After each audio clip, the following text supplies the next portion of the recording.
Salut à toutes et à tous et bienvenue dans ce nouveau tutoriel Photoshop. Depuis quelques mois, on a l'IA qui a pris donc une part importante des outils de Photoshop mais des autres outils de designer. Et une des options qui est intéressante dans Photoshop, c'est celle qui va vous permettre à l'aide de l'IA de venir changer un vêtement. Vous allez voir comment venir la sélectionner et comment on va pouvoir très rapidement le modifier. Ça permet de prendre en main les différents outils, ça permet de commencer à faire des choses créatives sans avoir besoin de chercher des stocks pendant des heures, et ça permet donc de gagner du temps.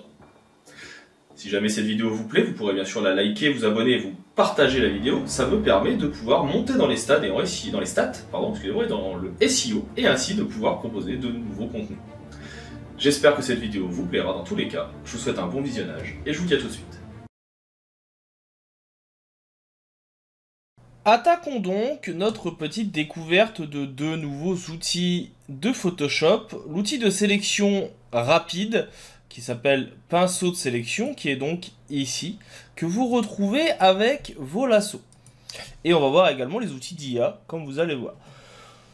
Le principe du pinceau est assez simple, comme son nom l'indique, il va fonctionner comme un pinceau, et il va vous permettre de venir soit réaliser des sélections à main levée à l'aide du pinceau autour d'une zone, et à partir du moment où vous allez fermer cette zone, eh bien il va sélectionner tout ce qu'il y a à l'intérieur.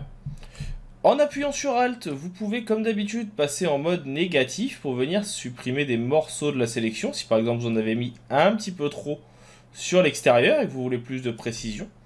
Bien sûr, en relâchant Alt à tout moment, vous pouvez revenir et réadapter la sélection. Ici, l'utilisation d'une tablette sera un grand plus, sachez-le.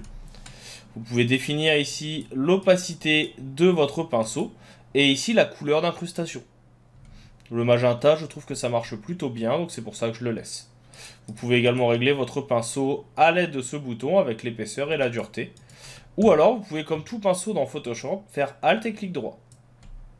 Vous avez bien sûr la possibilité aussi de remplir manuellement avec un gros pinceau si vous le souhaitez. Personnellement, je suis plutôt adepte de faire des contours avec un pinceau fin. Pourquoi? Ça va beaucoup plus vite. Et surtout, vous voyez, j'ai juste à venir, si besoin, faire un CTRL Z et revenir en arrière. Et puis on pourra toujours venir corriger par la suite s'il y a besoin. Là, en l'occurrence, je vais juste venir sélectionner le vêtement, qui est celui que je vais vouloir venir changer avec les outils d'intelligence artificielle dans la suite de notre formation. Donc là, on fait le contour du bras, on essaye de pas trop le sélectionner. Lui, l'objectif, c'est quand même de le modifier le moins possible. Ici, on revient faire une sélection un peu plus précise. Ça, c'est juste pour moi, parce que je suis plutôt adepte d'avoir quelque chose d'un peu plus propre. Ici, on est pas mal, et on va pouvoir maintenant cliquer sur remplissage génératif. On va lui demander, par exemple, un t-shirt à rayures orange. On va cliquer sur Entrée. L'intelligence artificielle de Adobe va alors prendre la main. Vous avez ici donc Firefly qui va proposer des alternatives à ce que nous avons sélectionné. Et vous voyez que automatiquement il va proposer donc des t-shirts à rayures. Ici j'ai supprimé sans le faire exprès. Ou non. Alors là il y a un petit souci sur les bras. Donc ce que je vais faire c'est que je vais demander à en générer d'autres pour voir s'il propose quelque chose. Le problème de l'IA, et c'est aussi un bon exemple ici, c'est que des fois ça ne fonctionne pas bien. Donc là on est passé d'un t-shirt à un Marcel, c'est pas forcément ce que je demandais. Là on est déjà un petit peu mieux. Ici aussi, et ici aussi. Alors je sais pas pourquoi il veut garder à tout prix les manches en marron, mais dans un premier temps, donc ça marche plutôt bien. Vous pouvez voir le avant-après, il a bien remplacé au bon endroit, ajouter des éléments. On peut demander bien sûr un t-shirt à rayures même vert, ici. Et voir ce qu'il nous propose, et ainsi il va aller également proposer d'autres choses. Attention, vous n'avez le droit qu'à 1000 générations par mois. Alors on va pas se mentir, 1000 c'est énorme.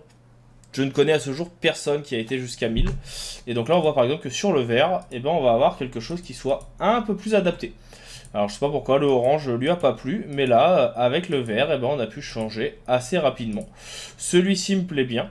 Ce que je peux faire, c'est que je peux venir ici utiliser donc le fait que ça soit ce que je veux. Et surtout, je peux venir l'utiliser à cet endroit avec le petit bouton qui est ici, comme un élément de référence.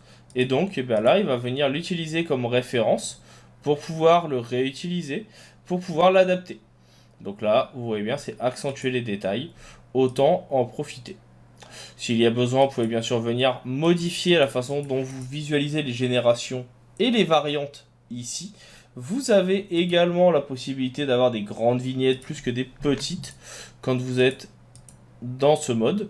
C'est vous qui décidez. Et bien sûr, vous avez ici tout ce qui va être règles liées à l'intelligence artificielle. Mais vous voyez que ça marche quand même plutôt bien. Assez rapidement, on peut se permettre d'avoir des modifications et des choses que l'on peut adapter et retravailler. Et ainsi avoir quelque chose de plutôt pas mal. Et là, on voit vraiment tout ce qui a été pris en compte. On voit ce qu'il a gardé ou non. Et on voit ce qu'il a modifié. Donc, il a repris bien la sélection que j'avais fait tout à l'heure. D'où l'importance aussi de dépasser un petit peu s'il y a besoin. Et donc, on est plutôt pas mal. Je trouve même que sur certaines parties, en l'occurrence sur l'épaule, là maintenant il nous a rajouté une lanière qui n'a rien à voir, parce que là c'est un vêtement qui tient. Mais ça, on pourra toujours venir le retravailler dans un second temps. Donc voilà pour cette petite nouveauté. Si jamais vous avez des questions, je reste disponible comme d'habitude dans les commentaires.